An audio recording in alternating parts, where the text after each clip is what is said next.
네, 다 불렀죠.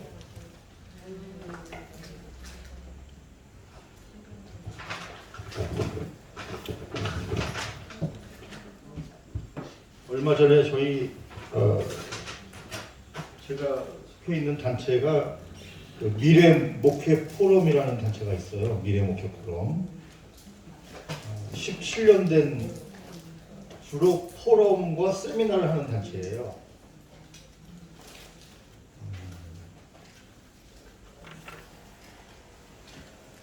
한국교회 미래를 여는 앞선 생각이다 해가지고 이슈가 있으면 그 이슈를 가지고 포럼을 통해서 한국교회 목사님들을 섬기는 그런 단체인데요.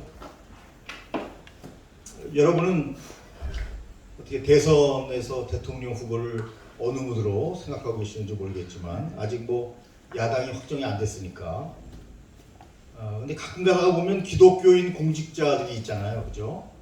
이분들이 자기가 기독교인인데도 불교, 가톨릭, 또 유교 행사에 참여한단 말이에요.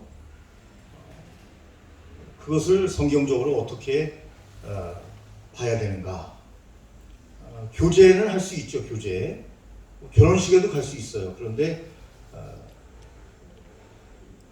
우리와 같은 예배, 이분들은 뭐 예불이라고 할 수도 있고 자기들의 종교 예식이 있잖아요. 그 종교 예식에 기독교인 공직자는 어떻게 해야 되는가? 뭐 이런 문제에 대해서 심도 있게 저희가 한국프레스센터에서 논의를 했습니다. 결론은 기독교 공직자는 타 종교 예식에 참여할 수 없다입니다. 아니 하나님을 찬미하다가 갑자기 부처님을 찬양하라고 하면 되겠어요? 기독교 공직자가 표가 깎이더라도 안 된다. 그런 공직자가 필요하다 하는 게 결론이고, 뭐 결혼식을 간다든지 말씀드린 것처럼 교제를 위해서 만나는 것은 가능하다. 그러나 종교 예식에 참여해서는 안 된다 하는 것을 확실하게 했습니다. 그렇게 하고 결의를 했는데요. 원희룡 지사도 기독교인이죠. 그래서 그 부인이 와가지고 인사를 하겠다 해서 저희가 거부했습니다. 왜냐하면 특정 후보만 와서 인사하면 안 되는 거죠. 아무리 기독교인이라고 해서. 그랬더니 또 화면을 보낸대요. 화면. 자기들이 원희룡 지사 그 화면으로 인사말 한번 하겠다. 그것도 불가능하죠. 왜냐하면 뭐 이건 예식은 아니지만 저희는 세미나지만 같은 기독교인이지만 형평성 차원에서 예를 들면 야당 후보 4명이 다 인사말을 보내겠다. 그러면 그건 가능하죠. 한 분이 하겠다 그러면 그건 안 되는 거죠. 그래서 이번에 세미나를 잘 마쳤습니다. 여러분들 동의하시죠? 그런 결론에? 예. 과거에 우리 대통령이 장로님이 2분이 계셨죠. 예. 김영삼 대통령 그리고 이명박 전 대통령이 계시는데 2분 다 장로님인데 예. 타 종교 예식에 참여했죠. 그래서 합장도 하고 인사도 하고 절도 하고. 그러면 안 된다는 거죠. 그러니까 정치를 개판으로 하잖아요. 예? 하나님을 딱 섬기고 나는 기독교인이다 이렇게 공포하고, 여러분 죄송합니다. 제가 정직하게 말씀드리겠습니다. 저는 기독교인입니다. 그래서 종교 예식에는 참여할 수 없습니다. 그러나 우리가 한번 만나서 식사를 합시다. 이렇게 하면 정직하고 얼마나 좋아요. 그렇게 해야 되는데 가지고 표 때문에 그냥 절을 하고 합장을 하고 기독교인으로서의 정체성을 상실해버리고 정치인은 다 그런 거야. 이렇게 하면 안 되는 거죠. 네? 그렇게 하면 안 되는 거예요. 그렇게. 네? 그렇게. 네. 그런 의미에서 여러분들이 이제 목양해야 될 곳에 정치인도 올 수 있죠. 뭐 하남시에 이래서 개척하면 하남시장님은 가톨릭이지만 어쨌든 또 개종을 할 수 있는 거고 해서 하남시 우리가 교회를 개척한다면 올 수 있는 거죠, 그분이. 네. 근데 이분이 또 기독교에도 오고 불교에도 가고 또 가톨릭도 또 다시 옛날이라고 또 가고 이래서는 안 된다는 거죠. 그러니까 아예 딱 마음을 정하고 기독교인임을 딱 공포하면 사람들한테 더 신뢰를 받을 수 있어요. 야, 저분은 정말 믿는 사람이구나 이렇게. 네? 지금까지는 안타깝게도 그런 분이 없었다 하는 안타까움을 우리가 가지고 있습니다. 제가 우리 다른 교수님들 영상을 보다 보니까 학우님들이 돌아가면서 기도를 하시더라고요. 오늘은 우리 이명석 학우가 우리를 대표해서 기도하고 수업을 시작하겠습니다. 다 같이 기도합니다.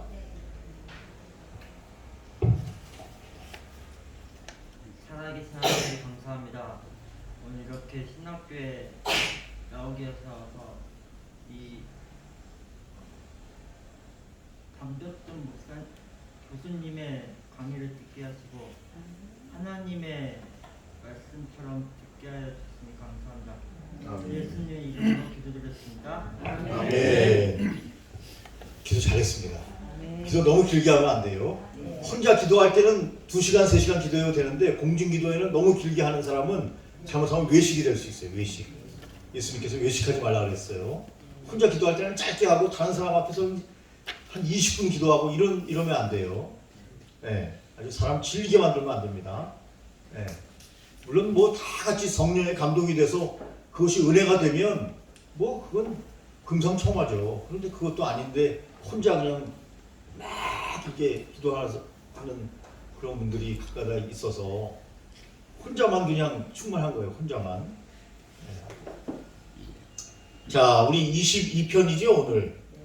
22편 사도행전 6장 1절로 7절. 지난번 우리 설교학 배울 때 교재도 보면 좀 반복적 측면이 있는데 우리 하영정 목사님 교재도 약간 그런 부분이 있어요. 그러나 진도대로 나가는 것이 좋다. 저번에 한번 말씀드렸죠. 제가 저도 신학교를 다니면서 많은 분들의 강의를 들었는데요. 제일 좋은 방법은 책을 띄는 게 제일 좋더라고요. 제가 이제 피교육생으로서 있을 때 생각해보면 그게 제일 좋은 방법이다. 저는 그렇게 생각을 합니다. 자, 22편 사도행전 6장 1절부터 7절 다 같이 합독합니다. 그때 시작. 그때 제사가 더 많아졌는데 헬라파 유대인들이 자기 과부들이 그 매일 구제에 빠짐으로 히브리파 사람을 원망하는데 12사도가 모두 제자를 불러 이르되 우리가 하나님의 말씀을 제쳐놓고 공궤를 일삼는 것이 마땅치 아니하니 형제들아 너희 가운데 성령과 지혜가 충만하여 칭찬 듣는 사람 7을 택하라. 우리가 이 일을 저희에게 맡기고 우리는 기도하는 것과 말씀 전하는 것을 전무하리니 온 우리가 이 말을 기뻐하여 믿음과 성령이 충만한 사람 스데반과 또 빌립과 브로고로와 미기라와 디몬과 바메나와 안독 사람 유골라를 택하여 사도들 앞에 세우니 사도들이 기도하고 그들에게 안수하니라. 하나님의 말씀이 점점 왕성하여 예루살렘에 있는 제자의 수가 더 심히 많아지고 고다한 제사장의 무리도 이 도에 복종하니라. 아멘. 교회 공동체에서 제일 중요한 요소라고 하긴 그렇고 하여튼 제일 중요한 것이 뭐냐? 안드로포스죠. 헬라어로 인간입니다. 인간. 누가 제일 중요하냐? 사람이 제일 중요해요. 사람. 교회를 개척하고도 어떤 사람이 우리 교회에 출석하느냐? 그것은 뭐 사회적인 지명도를 얘기하는 게 아니에요. 얼마나 영적으로 충만하고 7 집사님처럼 지혜와 성령에 충만한 사람이냐, 일꾼으로 선택될 사람이냐, 준비된 사람, 개척교회지만 준비된 사람들이 교회에 많이 오면 그 교회는 부흥이 훨씬 빠르죠. 우리가 여러분들이 다 예수 배우셨겠지만 우리가 사도행전 오늘 본문도 그렇고 그 다음 본문도 보면 하나님은요 어떤 사람은 훈련을 시켜서 사용하셨지만 사도행전에 보면 훈련된 사람을 뽑아서 쓰셨어요. 그것이 초대교회 7 집사예요. 일꾼을 7명을 세우는데 어떤 분은 집사라고 얘기하고 어떤 책에 보면 장로다 이렇게 되어 있는데 어쨌든 안수 집사도 안수 집사님을 이야기해요. 어쨌든 안수 집사님이든 장로님이든 교회의 일꾼은 꼭 세워야 되고 굉장히 중요한데 교회의 가장 중요한 요소는 돈도 아니고 그 다른 외적인 요소도 아니에요. 건물도 아니에요. 사람이에요. 사람이 가장 중요해요. 하나님께서 12명의 사람을 불렀죠. 그 12명이 잘 아시는 대로 120문도, 그 다음에 3,000명의 교회, 5,000명의 교회, 7,000명의 교회, 허다한 무리로 부흥되는데 여러분 그 핵심에는 어떤 사람이 있었냐? 하나님 앞에 준비된 사람들이 있어요. 왜 우리가 신학교에서 교육을 받습니까? 준비하는 거죠. 준비. 어떤 신학교는 뭐 6개월 과정도 있다는데 왜 우리는 이렇게 길게 공부하느냐? 차원이 다르죠. 6개월 공부해가지고 여러분 전선으로 나가는 것과 빨리 뭐 목사안수를 받으면 좋겠다. 뭐 그런 생각이 있을 수는 있지만 그것은 자기 생각이고 딱 우리가 준비돼야 개척을 하든 청빙을 받든 하나님 앞에 귀하게 쓰임받을 수 있기 때문에 준비 기간이 길면 길수록 좋은 거죠. 어떤 사람은 준비 기간이 짧으면 좋다고 생각하는데 한국 사람들 특히 빨리빨리 이거 안 좋은 거잖아요. 딱 체계를 갖춰서 준비하는 게 얼마나 중요한가 하는 생각을 합니다. 준비된 사람 7 집사 혹은 장로, 그 집사는 서리 집사가 아니고 안수 집사를 이야기한다 말씀드렸어요. 이 사람들의 특징은 뭐죠? 오늘 제목이에요. 뭐죠? 성령과 지혜가 충만한 사람들이에요. 여러분 초대교회의 이 7 집사를 보면요, 이 사도들과 예수님의 제자들과, 물론 넓은 의미에서 다 제자라 그랬어요. 다 제자예요. 초대교회는 평신도라는 말이 없었어요. 이것은 신학적으로 우리가 만들어낸 얘기예요. 목회자가 있으니까 평신도가 있다 이래서 만들어낸 거지만, 원래 사도행전에는 다 제자예요. 사도도 제자요. 그 다음에 평신도도 제자요. 그런데 그 제자 중에 사도가 있었고, 그 다음에 제자 중에 7명의 사역자, 안수집사 혹은 장로가 있습니다. 7명.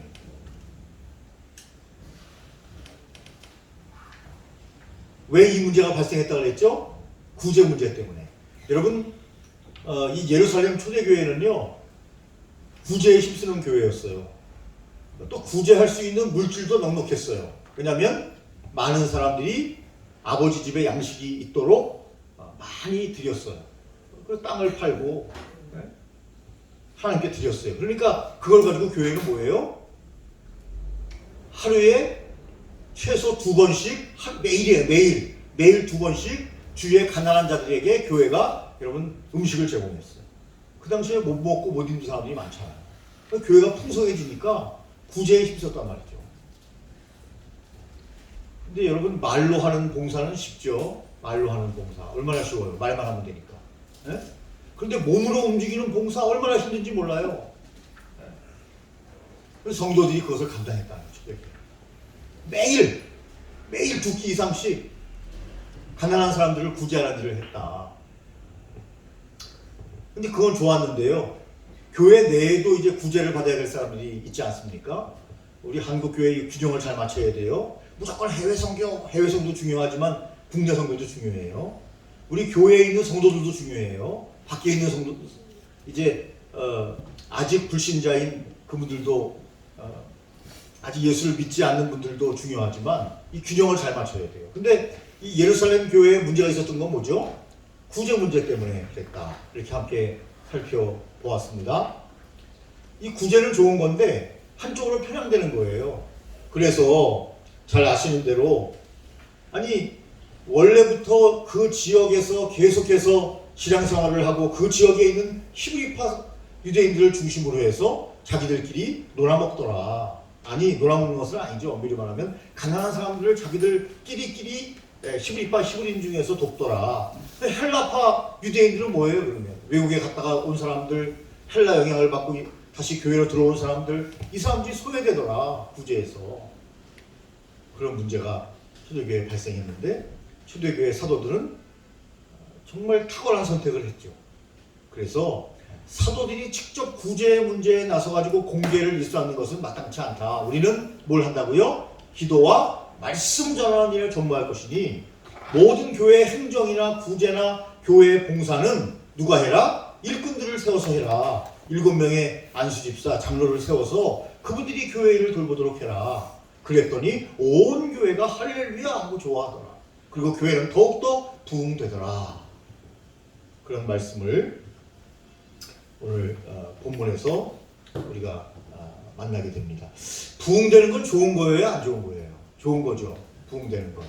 그런데 여러분, 부흥될 때 조심해야 될 게 있습니다. 한 사람 한 사람의 인격의 중요성이 상실될 수 있어요. 여러분, 모두가 한 형제예요. 모두가 한 자매라고요. 그런데 이제 직분이 생기고 교회가 커지고 전문가들이 많이 들어오고 이렇게 되면 모두가 다 동일한 인격체를 가진 신앙의 공동체가 되는 게 아니고 소외를 시킨다는 거예요. 소외를 시킨다. 그래서 끼리끼리 자기들끼리 모이다 보면 소외되는 사람이 생기게 되는데 이것을 조심해야 합니다. 개인적인 중요성, 한 영혼이 천하보다 귀한데 그 개인적인 중요성이 부흥하다 보면 상실된다. 뭐 이런 부분이 초대교회에도 있었던 거예요. 또 여러분, 교회가 부흥하면은요, 옛날에 교회가 작았을 때는 음향 장비를 하나 맞추더라도 목사님도 할 수 있고 장로님도 할 수 있고 집사님도 할 수 있고 그냥 아마추어적인 수준의 이런 뭐 시스템만 가지고 있으면 되니까, 음향 장비가 있으면 되니까 다 만들 수 있어요. 그런데 교회가 커지면 어떻게 돼요? 전문가들이 필요하게 돼요. 전문가. 그러다 보니까 이게 봉사냐 아니면 페이를 받기 위해서 교회 사역을 하는 거냐, 이런 문제가 발생할 수 있어요. 그래서 뭐 큰 교회 보면은 뭐 다 전문가들이 있죠. 뭐 음향, 영상, 뭐 요새 보니까 국민일보 보니까 부교역자를 모실 때 SNS를 잘 사용하는 사람을 1순위 해준대요. 요새는 이제 코로나19 시대니까 이거 사용하는 일이 점점 많으니까 그 실학생들도 이걸 배워야 된다. 뭐 이렇게 나오는데 음향이라든지 뭐 이런 거죠. 메타 뭐 버스라든지 뭐 이런 것에 대해서 다 공부를 해야 된다는 거죠. 그런 분들을 1순위로 부교역자로 모신다는 거예요. 어쨌든 이렇게 교회가 옛날에는 아마추어적인 기술만 가져도 가능했는데 교회가 커지면서 전문가들이 필요하게 되기 때문에 이들 간에 잘못하면 위화감이 조성될 수도 있고, 누구는 봉사하는데 그냥 봉사해요. 누구는 봉사하는데 사례비를 받고 봉사해요. 가만히 보니까 그분은 전문가이기 때문에 교회에서 초빙을 한 거예요. 이럴 때 같은 안수집사고 같은 장로인데 누구는 교회에서 페이를 받고 누구는 받지 않고 봉사하고 이런 문제가 발생할 수 있기 때문에 담임 목사는 그런 부분에 대해서 세심한 배려가 필요하다 하는 거죠. 전문가가 필요해요. 그러나 담임 목사는 지혜를 가지고 정말 잘 그 부분을 터치해야 한다는 것입니다. 또 교회가 커지면요, 원래 교회에 어떤 비전이 있지 않습니까? 이 비전이 약화된다는 거예요. 옛날에 우리 교회 작았을 때가 좋았는데, 그때는 정말 뜨겁게 사랑했는데, 교회가 커지니까 그게 없어요. 그냥 뭐 그냥 예배만 드리고 다 그냥 헤어지고, 사랑이 없고 교회가 봉사도 없고. 큰 교회는 그런 데잖아요. 주방 봉사할 사람이 없대요. 교회가 그렇게 많은데. 그래가지고 여러분, 일할 분들을 외주업체를 뭐 이렇게 불러가지고 그분들 페이 주고 그분들이 봉사하잖아요. 이게 교회 공동체가 많이 되는 거냐. 작은 교회에서 상상할 수도 없는 거예요. 재정도 없지만 아니 다 권사님 집사님들이 봉사하죠. 물론 너무 편중되면 안 돼요. 그래서 목사님은 거기에도 관심을 기울여야 돼요. 물론 사모님들이 더 관심을 기울이겠지만, 그래서 너무 한 사람에게 일이 집중돼 버리면요, 이게 처음에는 즐거웠는데 나중에는 비명질러요.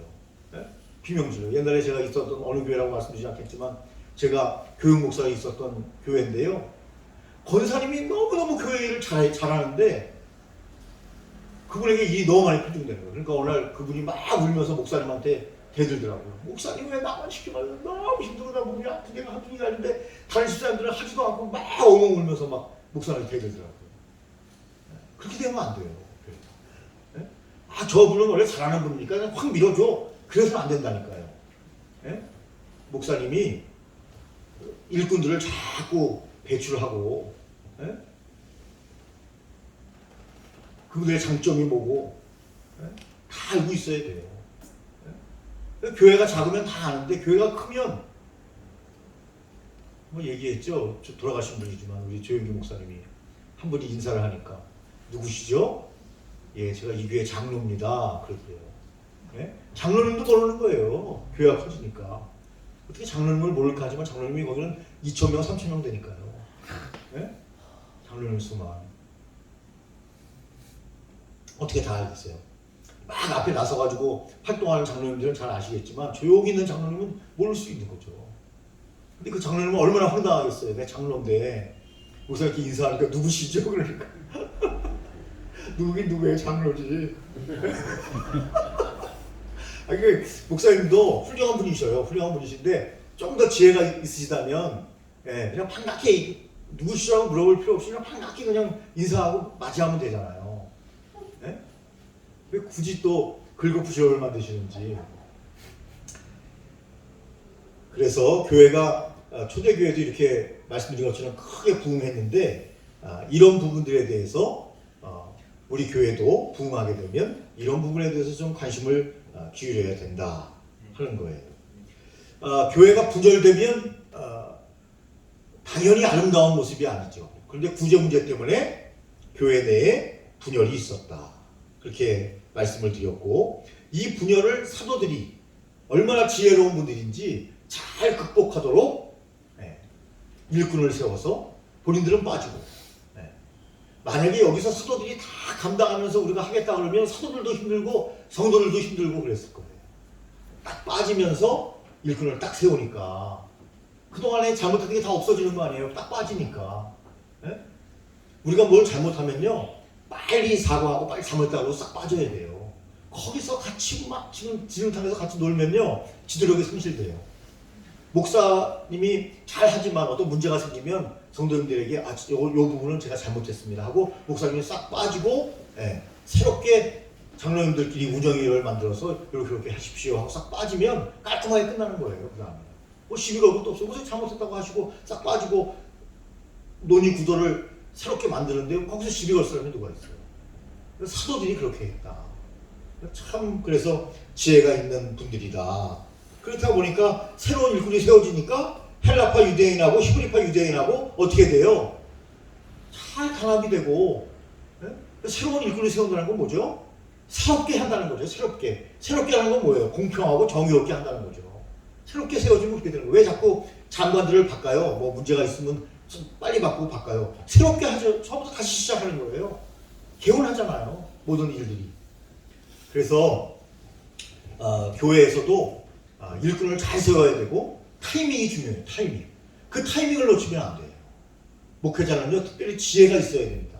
성령 충만하고 지혜가 있어야 되는데요 타이밍을 놓치면 안 됩니다. 그 타이밍을 딱 잡아서 잘 기도하는 가운데 진행하면 문제가 없어요. 타이밍을 놓치기 때문에 문제예요. 대부분 왜 타이밍을 놓치죠? 자기 욕심 때문에 놓치죠. 자기 욕심 때문에. 이거 이러면 안 되는데 이런 생각을 하는 거죠.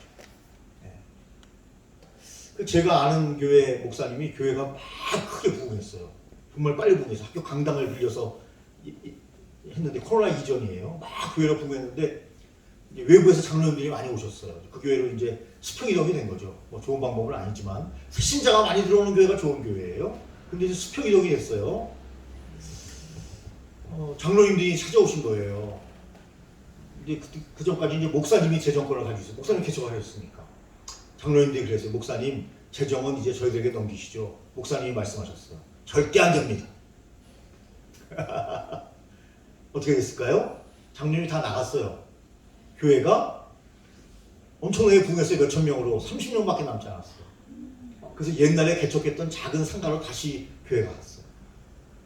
타이밍을 놓친 거죠. 아니 교회에서 장로님들이 물론 그 교회에서 세운 장로님은 아니고 다른서 온 장로님들이라서 목사님이 잘 100% 믿지 못했을까요? 그래서 그런지 모르겠지만 그러면 그 중에서 정말 지혜와 믿음이 뛰어나고 성령 충만한 분들을 또 거기서 자기들끼리 선별을 해서 그분들에게 또 위임해도 되잖아요. 네? 근데 목사님이 제조권을 안 넣은 거예요. 네. 참 안타까워요. 지금 보면 그 목사님도 지금 안타까워할 거예요. 요 한 반 되는 상가로 다시 갔어요. 우리 교실 반 되는 상가로 다시 가가지고 30명하고 지금 또 목회하고 있는데 부흥이 안 돼요 이제. 네. 타이밍을 완전히 놓쳐버리고 간 거죠. 그 목사님 왜 재정을 찾고 있으려고 했는지는 잘 모르겠지만 목사님은 보고 받으면 되죠. 보고 최종 결재권자는 목사님이에요. 그리고 교회 장로님들이 봉사하도록 하면 되잖아요. 한 사람 맡기는 게 아니고 여러분 3인, 5인, 7인 이렇게 여러분 재정위원들을 많이 둬서 어떤 분은 장부를 관리하게 하고 어떤 분은 입충을 관리하게 하고 어떤 분은 도장을 관리하게 하고 네? 목사님은 최종적으로 재정 다 볼 수 있어요. 최종적으로. 그리고 목사님이 일한다고 하는데 거부할 사람이 누가 있어요. 목사님이 이렇게 해서 성경 이렇게 씁시다. 성령님이 대부분 아멘 하죠. 그렇게 해서 목사님이 재정을 그렇게 관리하면 되는데 내가 딱 지고 그걸 관리한다. 그건 좀 아니잖아요. 교회가 그렇게 컸는데 그렇게 부흥했는데. 네? 그래서 정말 지혜가 필요하고 그래서 하나님께서는 초대교회 7집사를 뽑을 때 준비된 사람들을 뽑았다. 네. 우리가 준비되어 있어야 된다 하는 말씀을 제가 드렸는데요.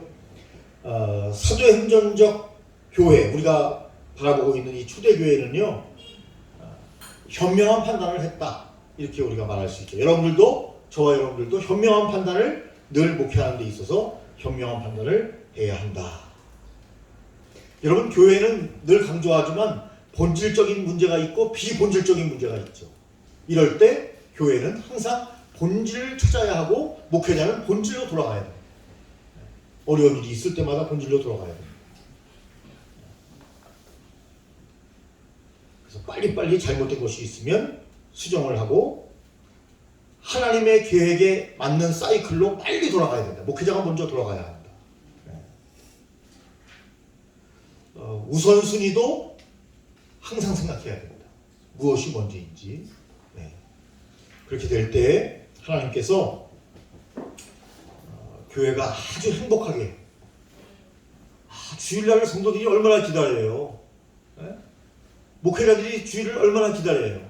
우리 소강성 목사님 SNS 친구인데 여러분들도 친구가 많이 있으시겠죠. 보면 이제 이번 주일부터 교회 99명이 아니고 큰 교회 99명이 아니고 20%까지 올 수 있잖아요. 그리고 백신 맞은 사람은 30%까지 이렇게 20-30%로 이제 인원을 더 늘린 거죠. 여기 성성 목사님이 너무 기대가 돼가지고 그동안 99명만과 함께 예배드렸는데 너무너무 기대가 되고 잠이 안 오신다는 거예요. 토요일 날 거의 이제 날밤을 샌 거예요. 뜬 눈으로 밤을 지새우신 거예요. 근데 일부 예배 딱 드리는데 눈을 딱 떠보니까 성도들이 그냥 쫙 물밑이 들어온다는 거예요. 교회로. 그건 뭐 큰 교회니까 쫙. 그 목사님 감동을 받았다는 거예요. 야, 이 코로나 시대에 이 성도들이 신앙을 다 잃었으면 어떡하나. 우리 교회를 떠났으면 어떡하나. 주님을 배반했으면 어떡하나 했는데 성도들이 쫙 오더라는 거예요. 그 물결을 보면서 자기가 큰 감동을 받았다는 거예요. 네. 그럼 목회자들이 얼마나 교회를 사랑합니까? 네? 성도들이 얼마나 여러분 예수님을 사랑하고 하나님을 사랑합니까? 그런데 그 교회가 깨지는 이유는 균형을 잡지 못하는 이유는 지혜롭게 판단하고 하나님께 기도하며 목회자가 여러분 언제든지 손해볼 생각을 먼저 하지 않기 때문에 문제가 생긴다. 무엇인가 찾고 있으면 다 좋은 거다. 내가 그만큼 권한이 크니까. 여러분 교회는 그렇지 않아요. 많이 위임하면 위임할수록 그 목사님은 존경받고 하나님의 영광은 드러나고 교회는 부흥되게 돼 있다. 목회자가 많이 그걸 찾고 있으면 안 돼요. 그 대신 중요한 건 뭐죠? 초대교회 7집사처럼 준비된 사람을 세워야 돼요. 준비된 사람 안 세우면요 또 골탕 먹는 교회가 있어요. 목사님을 쳐 박아요. 자기가 소도 아니면서 막 쳐 박아요. 예? 야, 그러면 어떻게 해요? 그거. 근데 목사님은 절대 표시도라고 싸우면 안 돼요. 쳐 받으면요, 그냥 목사님은 아유 죄송합니다 살짝 피하셔야 돼요. 거기서 같이 막 변론하면요 목사님이 이겨서 지는 거예요. 피하면 성도님들이 존경해요. 피하면. 예? 피하면요. 근데 거기서 같이 싸우면 안 돼요. 그래서 여러분 이렇게 뭐라고 할까요? 인격이나 신앙적으로 훌륭한 목사님들을 보면은요, 성도들하고 싸우는 분이 없어요. 그리고 나중에 그분이 차분해지면 이제 전화해서 장로님 잠깐 우리 식사나 같이 한번 합시다. 1대1로 만나면 사람이 부드러워져요. 막 쳐박는 사람도 왜 쳐박느냐? 다른 사람들 눈이 있으니까 내가 그래도 장로인데 이런 게 있으니까 그런 거거든요. 1대1로 만나면요 다 순한 양이 된다니까요. 또 목사님이 먼저 사과하는 거예요. 잘못한 게 없어도 장로님 이런 부분 좀 이해해 주시고 제가 좀 이러이러한 성격이 있어서 장로님 다 이해한다고. 그러면서 이야기하는데 거기서 또 치받는 사람은 그건 또라이고, 그건 준비된 장로님이 아니고. 그렇게 해서 한 발 뒤로 물러나는 것이 얼마나 현명하고 좋은 것인가 하는 것을 우리가 보게 됩니다. 그래서 여러분 403페이지에 보면 7명의 평신도 사역자들이라고 나와 있는데요.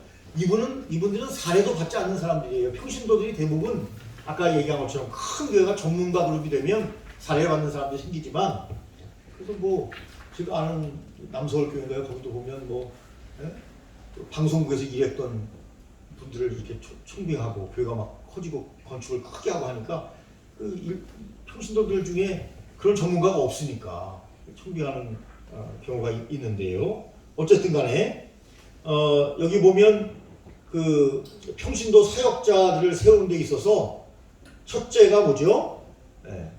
예수님을 믿는 성도여야 되는 거죠. 제자여야 되는 거죠. 여러분 외국에서 전문가를 총빙한다고 해서 불교 신자를 데려오면 안 되는 거죠. 당연히 기독교인 중에서 다른 교회 나가는 데가 있었을 거예요. 양해를 구하고 우리 교회에 이런 전문가가 필요하기 때문에 총빙한다고 하고 그 교회도 양해를 구하고 본인도 양해를 구하고 목사님도 양해를 구하고 해서 그분을 모셔야 되는 거죠. 그러나 지금은 전문가 그룹을 이야기하는 것이 아니라 그것은 특별한 경우니까 우리 평신도 사역자를 세우는 데 있어서도 당연히 그렇겠죠. 성도여야 되는 거죠. 구약적, 신학적으로 이야기하면 제자여야 되는 거죠. 제자가 아닌 사람이 어떻게 여러분 사역자가 될 수 있습니까? 아무리 능력이 뛰어나도 아니에요. 교회 모든 사역은요 다 여러분 세례받은 성도 이상이어야 됩니다.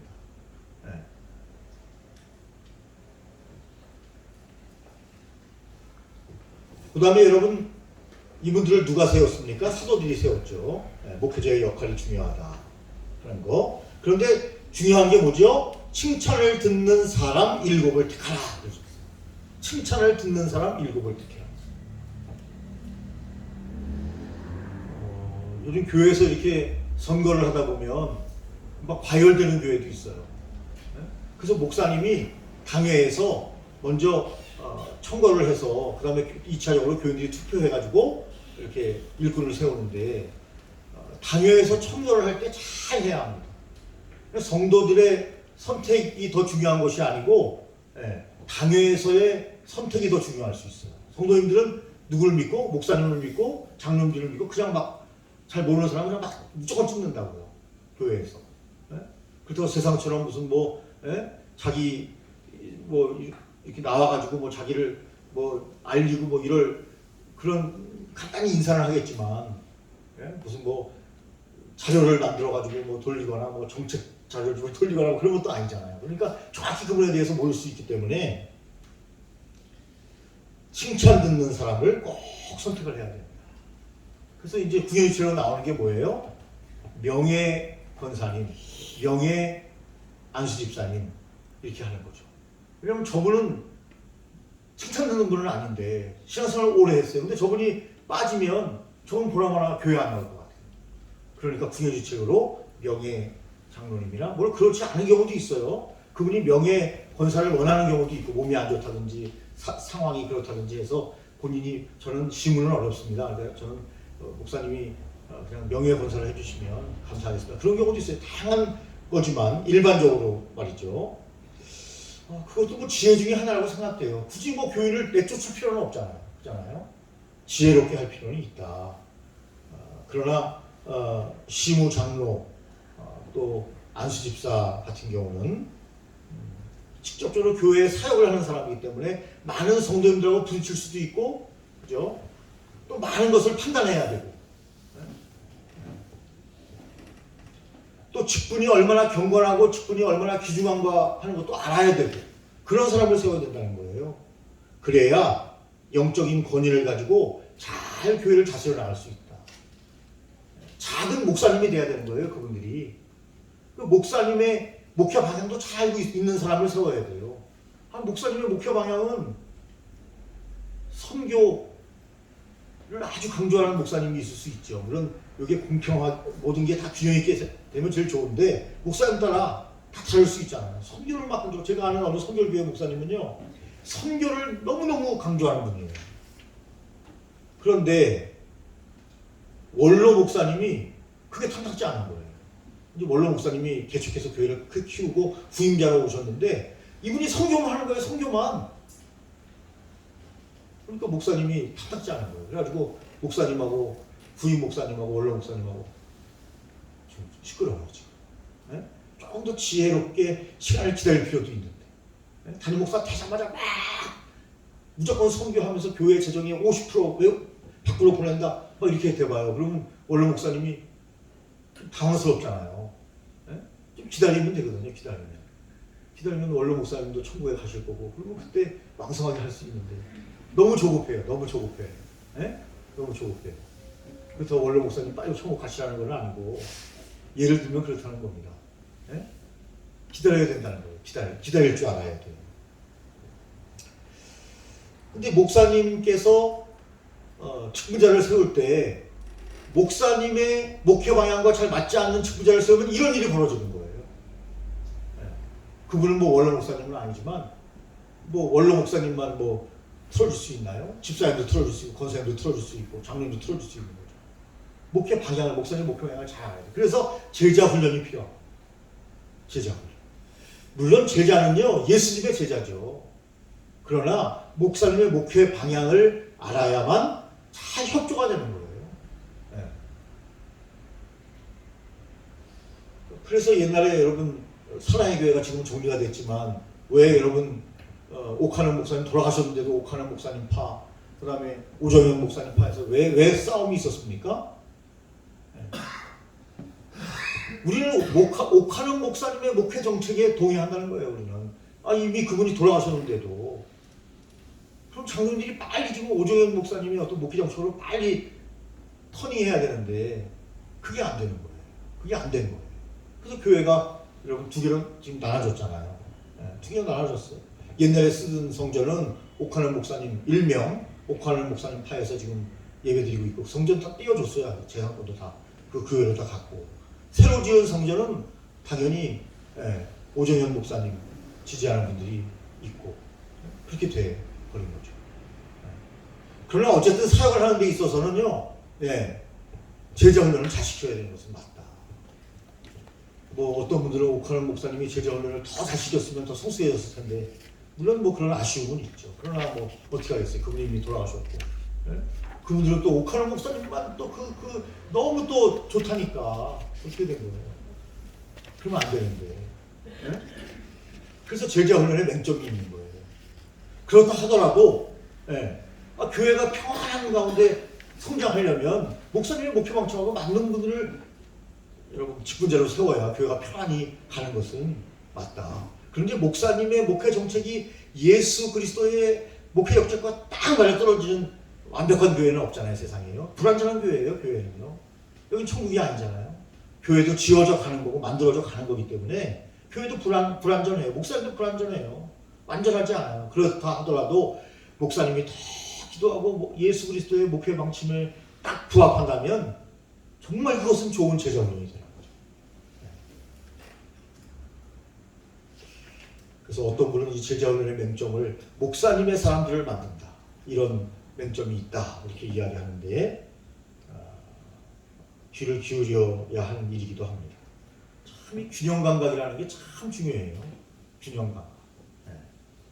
제자 훈련에 있어서도 그렇다, 그렇게 말할 수 있겠습니다. 그래서 나는 하나님의 기름 부음을 받았다, 하나님의 귀한 사역자가 됐다, 직분자가 됐다, 직원이 됐다. 여러분, 회사에 직원이 일하잖아요. 교회도 직원이 일해요. 여러분, 집사님, 장로님이 직원이에요. 교회에 직원이 일 안 해요. 근데 목사님만 일해요. 그런 교회는 부흥이 안 돼요. 직원들이 일을 해야죠.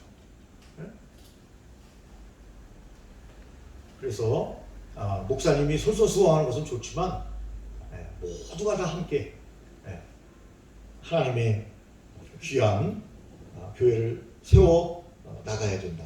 여러분, 만일성도 예수 그리스도 교회 아시죠? 한번 얘기했죠. 몰몬교라고 하는데요. 가끔가다 신사복 입고 다니는 청년들이 있잖아요. 여기다가 표체까지 딱, 이재명도 아니면서 표체까지 딱 붙이고, 이재명 얘기를 하면 그분이 꼭 표체를 붙이더라고요. 경기 도청이 다 붙이라고. 옛날에 목사님들이 이거 많이 붙였어요, 교회에서. 괜찮아요, 그거. 좋습니다. 연세중앙교회. 네, 맞아. 연세중앙교회 딱 붙이죠. 제가 옛날에 있었던 교회도 붙였어요. 그거 붙이면 좋아요. 종교인들도 뭐 잘 모르는 분이 오시면 이분이 교육자구나. 딱. 그다음에 본인도 쓸 때 네, 직분을 여기 네, 직분 써서 이름, 직분 쓰고 이름 장로 장로, 예, 담임 목사는 담임 목사, 네. 네, 권사는 권사. 딱 하면요, 보기도 좋고, 그리고 본인에게도 좀 뭐라고 할까요? 봉사에 대한 어떤 긍지, 내가 이 교회의 직원이구나, 이런 느낌이 딱 들잖아. 네? 그러니까 좋다고 생각합니다, 저는요. 그래서 우리 몰몬교 사람들 보면 그걸 이렇게 딱 붙이고 딱 다니고, 자기의 또 쉽게 얘기하면 정체성이 딱 드러나니까 어찌 보면 더 신뢰성이 가는 거죠. 몰몬교가 신뢰성이 가는 게 아니고 그 명찰을 다니는 게. 그리고 이제 몰몬교 친구들이 다니잖아요. 이 사람들은 무조건 자기가 몰몬교인이 되면 2년 동안 외국에 나가서 사역을 해야 돼요. 선교사로 나가야 돼요. 2년 동안. 무조건이에요. 그 노래도 있잖아요. 무조건이야. 무조건 가야 돼요. 네? 근데 우리 예수 믿는 사람들의 청년들은 어떤가요? 쉽지 않죠. 2년 주님을 위해서 헌신한다는 게. 이 이단들도 이렇게 하는 거예요. 2년 동안. 마치 우리가 군대 가듯이 말이죠. 딱 떼어놓고. 당연히 군대 가는 것처럼. 그 제가 아는 지방에 있는 교회인데요. 마산에 있는 교회인데, 그 교회는요, 청년부가 얼마나 뜨거운지 몰라요. 그래서 목사님이 선교지향적인 교회예요, 그 교회는. 근데 이 청년들은요, 자기 직업 내려놓고 목사님 선교 현장을 같이 가요. 이야, 대단한 청년들이죠. 자기 직업을 내려놓고, 이제 갔다 와서 또 이제 직업을 구하든지 다시 복직하든지 하는 거예요. 뭐 선교를 길게 떠나가고 그러는 것 같아요. 단기 선교지만 이렇게 뭐 7박 8일 뭐 이 정도가 아니고 뭐 한 달, 2달, 3달만 이렇게 갔다 오시는 것 같아요. 담임 목사님하고 같이 가는 거예요, 선교지. 근데 그 교회는 장로님들이 또 목사님을 얼마나 존경하는지 교회가 전혀 아주 문제 없이 잘 구성되고 있어요.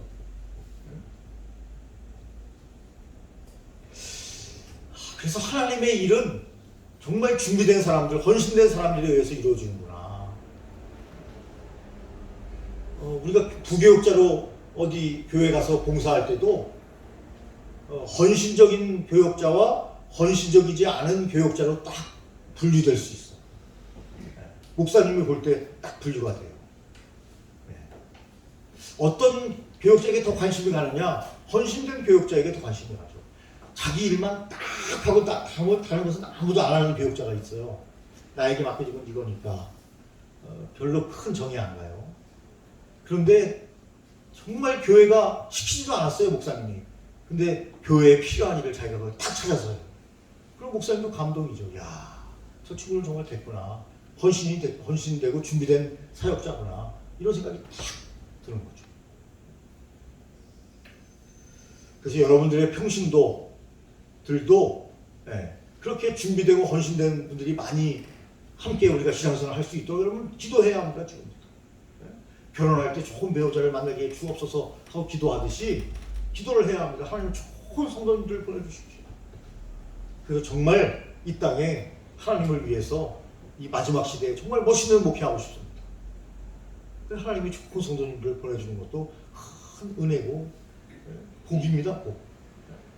성도들은 목사님을 잘 만나야 되고 목사는 성도들을 잘 만나야 되는 거죠. 왜 김상환 목사님이 목회를 그렇게 힘들게 했나요? 성도님들을 잘못 만났다고 볼 수도 있어요.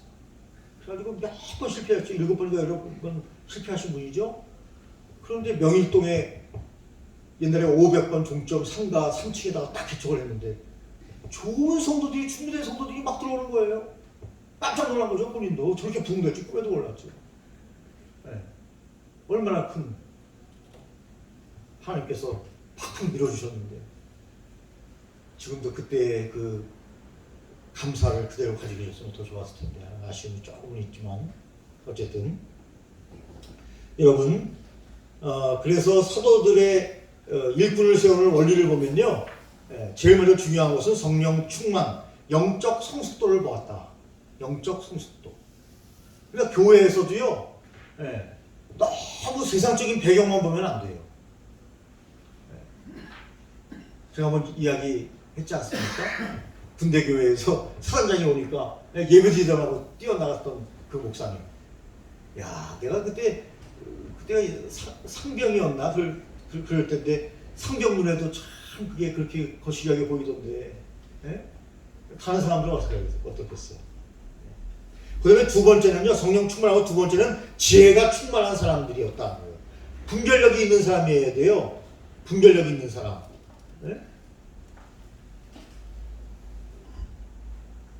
말을 잘하는 사람을 뽑으면 안 되고요, 분별력을 잘 가진 사람을 뽑아야 돼요. 할 말, 안 할 말을 가릴 줄 아는 사람, 이게 분별력 아닙니까? 화해자. 자꾸 쌍을 붙이는 사람들이 있어요, 사역자 중에. 그러면 안 되잖아요. 자꾸 화해를 시키려고 해야죠. 여기서 들었는데 욕한다 하더라도 그거 싹 빼고 좋은 얘기를 조금 할 거 아니에요. 이건 그래도 괜찮아. 그러면 그 얘기를 전해야죠. 그러면 화해가 되는데 우리끼리 얘기야. 막 뭐 짜짜고 욕하더라고. 이러면 어떻게 되는 거예요? 교회 분쟁을 만드는 거죠. 화해를 시켜야 되는 거예요.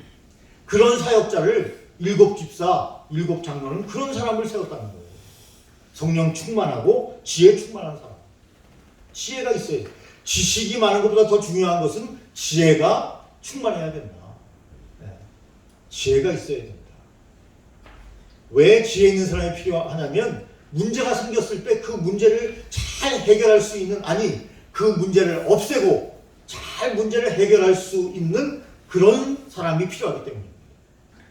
평상시에는 다 좋아요. 지혜가 없어도 열심히만 있으면 돼요. 그런데 문제가 발생했을 때는 지혜로운 사람이 필요하다. 교회가 왜 자꾸 분쟁해요? 지혜로운 사람이 없으니까. 그 지혜롭게 하면 다 해결되는데 그냥 자기 목소리만 크다고 자기 주장만 하니까 그걸 중재할 사람이 없는 거예요. 중지자 중에 그걸 중재를 해야죠. 정말 성령이 충만하고 지혜가 충만한 장로님이 계신다면 문제가 생길 게 없어요. 목사님 뒤로 빠지십시오. 제가 해결하겠습니다. 장로님이 싹 문제 해결하는 거예요. 그런데 지혜가 없는 장로님은 자기가 빠지고 목사님하고 싸움을 시킨다니까, 성도님들을. 와, 이거 정말 큰 문제예요. 큰 문제. 그 목사님 목표를 어떻게 해요? 그래서 정말 일꾼을 초대교회는 잘 세웠다. 동역이 되고 팀 사역이 되고 교회 행정이 되고 재정 문제가 잘 되고 교회 관리가 잘 되는 그런 사람을 세웠다는 거예요. 여러분들도 그런 사역자를 만나야 되고 그런 사역자를 세울 수 있는 놀라운 영안이 있으시기를 예수님의 이름으로 축원합니다. 그런 사람들을 잘 세워야 해요. 진정한 부흥은 뭐냐? 407쪽에서 408쪽으로 넘어가면 첫째, 말씀이 부흥돼야 됩니다.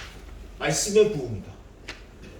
말씀이 부흥되면 말씀이 좋고 말씀이 은혜가 되면 교회가 부흥돼요. 말씀이 첫째입니다. 말씀. 네? 그래서 둘째에 보니까 뭐라고 써 있어요? 말씀의 부흥과 함께 예루살렘에 있는 제자의 수가 많아졌다. 말씀의 부흥과 함께 교인 수가 많아졌다. 그런 거죠. 말씀이 풍성하면요, 쑥쑥 자라요. 쑥쑥 자라요. 그래서 우리가 지금 준비하고 있는 겁니다. 말씀을 잘 요리해서. 우리 엄마는요, 정말 음식 맛있게 해요. 그런 어린아이들 있잖아요. 우리 엄마 음식이 최고라고. 우리 목사님 말씀이 최고라고. 이렇게 되면요, 네? 서울 교회가, 옥하는 목사님 돌아가셨지만, 하영조 목사님도 돌아가셨지만, 말씀 잘 전하는 분들이잖아요. 네? 지금 말씀을 잘 전하는 분은 누군가요? 지금 한국교회? 유명한 목사님. 박선희 목사님도 아주 말씀이 좋은데, 박선희 목사님의 제가 감히 한참 후배로서 그분을 평가할 수는 없지만, 옛날 개척하기 전에 제가 박선희 목사님 교회도 주일날 몇 교회를 큰 교회를 돌아다녔어요. 개척하기 전에. 근데 이제 그 교회도 가봤는데, 일단 그분은 전체 성도들을 이렇게 이렇게 딱 껴안는 듯한 느낌이 들어요. 설교할 때. 포근해요, 설교가. 포근하고 목소리가 얼마나 이렇게 끌어당기는지. 목소리가 좋잖아요. 딱 그냥 끌어당기셔요. 그리고 예화 같은 거 잘 드시면서 말씀하시는데, 실질적인 성경의 본문 말씀이 많이 없어요. 그게 좀 단점이다. 이렇게 문학적인 얘기 이런 거 잘 하셔요. 지적인 목회를 하시는 분이니까 문학적인 이런 철학적인 이런 말씀을 쫙 엮어서 하는데, 근데 쫙 설교 시간에 집중이 되고, 말씀드린 것처럼 전체 성도가 많아도 전체를 끌어안는 그런, 그거 상당한 은사예요. 전체를 쫙 말씀이 그냥 말씀으로 덮는, 쫙 이 텐트로 덮듯이 쫙 덮는 느낌이 쫙 들더라고요. 그래서 역시 설교 잘하신다. 여러분들 기도하면서 하나님 앞에 준비하면 여러분 당연히 그런 위대한 설교자가 될 수 있다. 여러분 말씀이 좋으면 성도들이 잘하는 거죠. 그래서 여러분 말씀 잘 전하고, 그 다음에 두 번째는 교육을 해야 합니다. 그것이 제자 훈련이든지 성경 공부든지 큐티든지 교육을 해야 합니다. 그래야 성도들이 잘해요. 이 두 가지를 잘 훈련받은 제자들, 평신도들이 뭐가 되는 거예요? 사역자가 되는 거죠. 교회의 중직이 되는 거죠. 제자가 되는 거죠. 그래서 여러분들의 교회도 그런 귀하고 아름다운 교회가 되기를 소망하면서, 다음 주에는 스데반에 대해서 함께 상고해 보도록 하겠습니다.